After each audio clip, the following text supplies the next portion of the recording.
Faly miarahaba antsika rehetra indray mbola tsara karakory basy manahoana salama akory ale salama vantegna akory lahaly akory ge akory li akory koahy akory rehy ragnitra akory izy io raha ny zavatra ho zaraintsika androany moa dia mahakasika ny volamena mivoaka eto amin'ny tany sy firenentsika no zavatra ho resafintsika androany ary ihany koa ny délégation mafonja zay nitarihin'ny filoham-pirenena Rajoelina nandeha tany a Dubai ary ihany koa tany Ethiopie Addis Abeba. Ni tany Dubai manko resaka World Government Summit izay niompapana mahakasika ny fifandraisana amin'ny firenena rehetra fa indrindra ihany koa Madagasikara hiara-hiasa amin'ny any Dubai fa eo ny fifandraisana anabakabaka izay tsisy maharatsy an'izany fa kosa raha ohatra ka volamena ataontsika hoe tsisy fanaraha-maso misy manko fanao-kevitra ny mpanao réseaux sociaux fa indrindra ireo tena mahafantatra ary mamakafaka resaka politika eto amintsika tsy maintsy ilaina ny fizarana ataontsika hoe fanentana ny olona na fizarana vaovao mety marina ary mety diso anjarantsika no mamakafaka ohatra amin'izany intsika eto i fanirisoherina ivo ny teny manko izy fa hoe mba haitsika moa ahoana ny famohana volamena atoandro trafik io izao iatoro zareo manko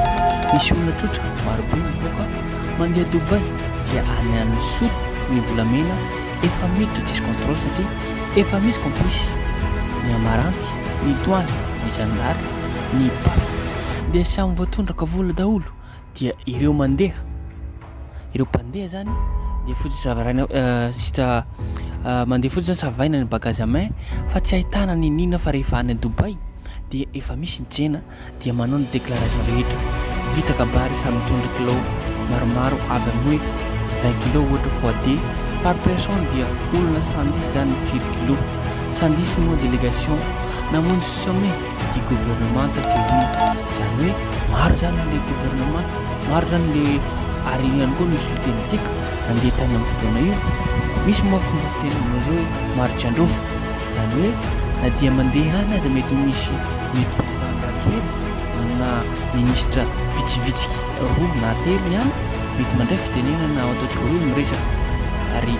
inona moa no fandaniam-bola mampapana ataon'ny filoham-pirenena sy fitondram-panjakana amin'izao fotoana zao ity mazay ny mahatonga ny mpanara-baovao na ireo mpisaitra ny réseaux sociaux mba haneho hevitra fa ahoana moa ny fandania vola izay tsy tokony tsy foroa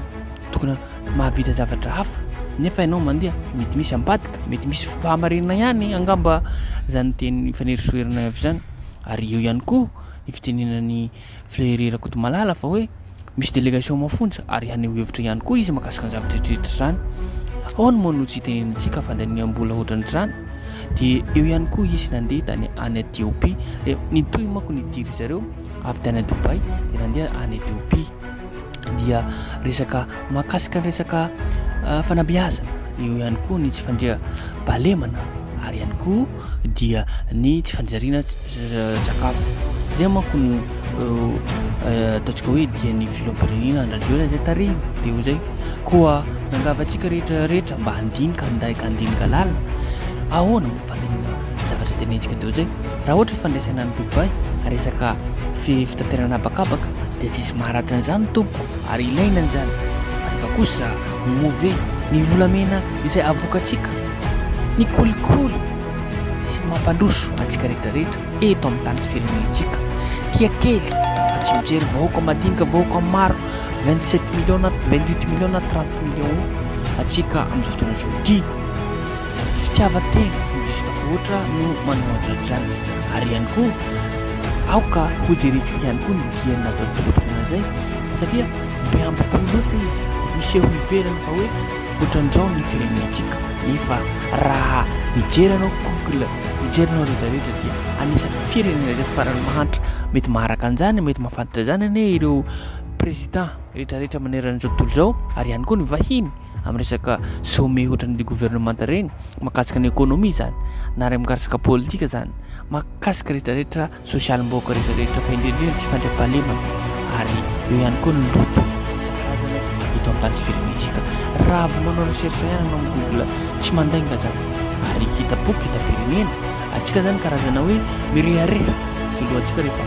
mandeha amin'ny vahiny resaka amin'ireny fa hoe karazana mpiambo-po mizesta ambony tsikoko ny fiteny ohatran'izany koa izay no iresafana ny zava-misy tena marina mba ahafahantsika gasy lalina hoe inona moa ny zava-misy marina mba tsy handaina na hoe iheny volonako misy tokana mahakasika ny zava-misy marina zay koa izay no ilaina amin'ny izao réseaux sociaux zao na io Facebook na io YouTube chaîne YouTube karaha zao mba ahafahantsika mijery mandrakariva ny tena marina zava-misy marina raha volany mampapanilaniana amin'izany rehetrarehetrany nanaovana ataontsika hoe fanaovana tableau izay tsy ampy ary ny lalana simba rehetrarehetra inona moa no tsy tenenana zany lahara-pameana zany tompoko fa tsy fisehosehoana ivelana any nefa tsy hay hoe maro ny délégation mafondra nefa tsy androfo izay tenentsika teo zay tsy maro ny miteny fa zita hoe manao délégation ekena maro ny délégation rehetrarehetra fa moa ve inona ny zavatra entina avy eo inona ny vokatra ekena misy vokatra ary isorana raha ohatra ka hoe mitady vahaolana ho an'ny tena marina ho an'ny fiarahamonina sy firenena malagasika ilaina neny zany mitady fiaraha-miasa amin'ny vazana ivelany mba hanao investir ao amin'ny firenentsika ao nefa kosa raha mandeha ilana fanampiana izay ataory zareo ao amin'ny firenentsika ao dia zava-poana verimaina ny fanampiana zareo zay mahatonga an'ireo mpamatry vola misalasala hoe mataontsika hoe tsara tantany ve ity firenena ity fa fisehosehoana ivelany zay mahatonga zareo mijery tsara hoe ahoana koa izay no masaka zay no ela zay no zavatra vaovao zay zaraintsika eto koa misaotra antsika rehetra ny mianatra amin'ny farany zay no lava zay no ela koa aza tiana hatrany tompoko miabony ny chaîne YouTube tsika zay no vaovao maresaka ary ihany koa zay ihany koa no matolotra androany misaotra antsika ny mianatra amin'ny farany Andriamatoa Filohan'ny République de Madagascar dia nihaona tamin'Andriamatoa Pravind Jugnauth Kumar izay Prime Ministre ny République Mauritiana. Ny fihaonan'izy roa tonta moa dia nahafahana ny fampiresaka bebe kokoa mahakasika ny fifandraisana eo amin'ny firenena roa tonta indrindra ny fifandraisana ara-barotra sy mahakasika ny fanatsarana ny fahafahana mividy vokatra avy ao Madagascar makany Maurice sy ny ao Maurice makany Madagascar. Eo koa ny lafiny fampiasana vola dia ny fahatelo izay resaka fandriam-pahalemana izay indrindra eny amin'ny ranomasina izay anisan'ny azo lazaina hoe manahirana antsika malagasy dia ny farany eo amin'ny fijerena ny fanamafisana ny fifandraisan'ny firenena roa tonta eo anivon'ny vondroteny troparitra toy ny Séoul.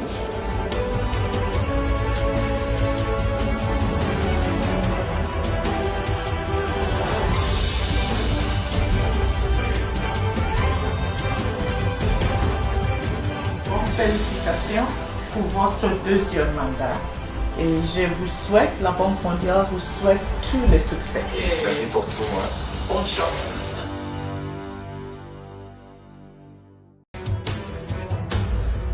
Sokatrandroany teto Addis Abeba Ethiopia ny andiany fa 7 ny fihaonana tampon'ireo lehibe mpanjakana sy lehibe ny gouvernemanta eto anivon'ny vondrona afrikana ary mandray anjara amin'izany i Madagasikara amin'ny alalan'ny délégation izay tarin'Andriamatoa Filohan'ny République Andriamatoa Andry Rajoelina amin'izao fivoriana izao. Ny loahevitra izay voaboasana ao anatin'izao fihaonana tampon'izao moa dia mahakasika bebe kokoa ny fandriam-pahalemana eto anivon'ny Afrika fa ny azo lazaina hoe loahevitra hitarihana ny lahadinika dia ny mahakasika ny fanabeazana. Anisan'ny tompon-daka i Madagasikara teto anivon'ny Afrika indrindra amin'ny resaka fanjarian-tsakafo ihany koa dia nisy ny fivoriana mahakasika izany manokana izay ny soloko tena n'Andriamatoa Filohan'ny République. Ny dindinika izay natao androany dia fijerena manokana mahakasika ireo firenena izay nandalovan'ny fandraisana ny fahefana amin'ny fomba tsy ara-demokratika. Voaboasina tao anatin'izany ny tena mazava-dehibe ny famindrana fahefana ara-pomba demokratika. Madagasikara izay nanome ohatra tsara tao anatin'izany tena mifandray tanteraka amin'ny agenda 30 sy 20 ny vondrona afrikana izany ezaka goavana ataon'ny Madagasikara zany eo amin'ny lafiny soatoavana ara-démocratika sy ny fanjakana tsara tantana. C'est en ces termes, Excellences, Mesdames et Messieurs, que j'ai l'honneur de passer le flambeau de la présidence en exercice de l'Union africaine 2024 à notre frère, son Excellence Mohamed Ould Ghazouani, président de la République islamique de Mauritanie, tout en lui souhaitant nos vœux de pleine réussite. Je vous prie, Monsieur le Président, de bien vouloir regagner votre siège sur le présidium.